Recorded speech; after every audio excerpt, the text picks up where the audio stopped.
Bodoland test आपडेटआव बयखौबो बरायबाय। दिनैनि रादाबखौ फरायदों आं प्रमद खाख्लारि। गिबि निउज आपडेटआव दङ बारहुंखा बारनायनि जाहोनाव फेरगावआव गोबां खहा। मैया मोनाबिलि समाव बारहुंखा बारनायनि जाहोनाव उदालगुरि जिल्लानि फेरगाव ओनसोलाव गोबां न' बां दंफां लाइफां सिफायना खहा खालामलांदों। फेरगावआव थानाय प्रश्न माल्टिफाइड स्ट'र आरो मा दुर्गा हार्डवेर मुंनि गंनै गलानि थिंसालिखौ बिरखार होना 50 मिटार गोजानाव गारना दोनहरो।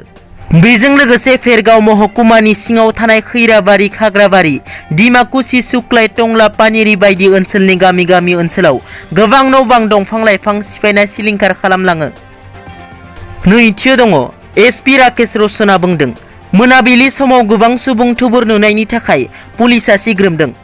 मैया मोनाबिलि 9 रिंगायाव क'क्राझार सानजा जनजाति बिधान सभा बियाबनि बिपिएफनि बिजाथि प्रमिला रानी ब्रह्मनि न'आव हरखाब गाग्लोबना सियार टेबोल बायदि मुवा बेसादफोरखौ लन्द' फन्द' खालामनायखौ बिपिएफनि बिजाथि प्रमिला रानी ब्रह्मआ गोख्रों रावजों सोंखारिनायनि उनाव क'क्राझार जिल्लानि पुलिस बिबानगिरि एसपि राकेश रशना खौरांगिरि मेलनि गेजेरजों खेंफारथि होयो दि आथिखालाव बिसायख'थिखौ बिथा खालामनानै 144 धारा आयेना मोनाबिलि समाव सोलिगासिनो दं।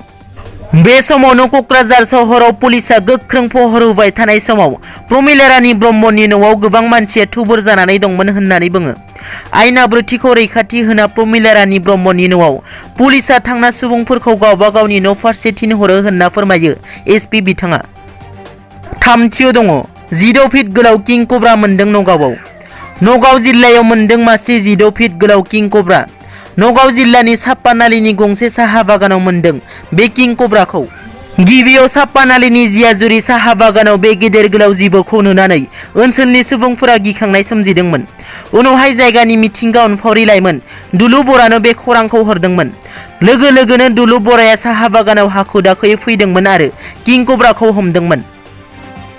ब्रैथियाव दङ प्रमद बर'आ बुंदों प्रमिला रानी ब्रह्मनि न'आव थांनाय हराव सोमजिनाय जाथायनि सायाव बिसायख'थि आय'गनो अजद होगोन।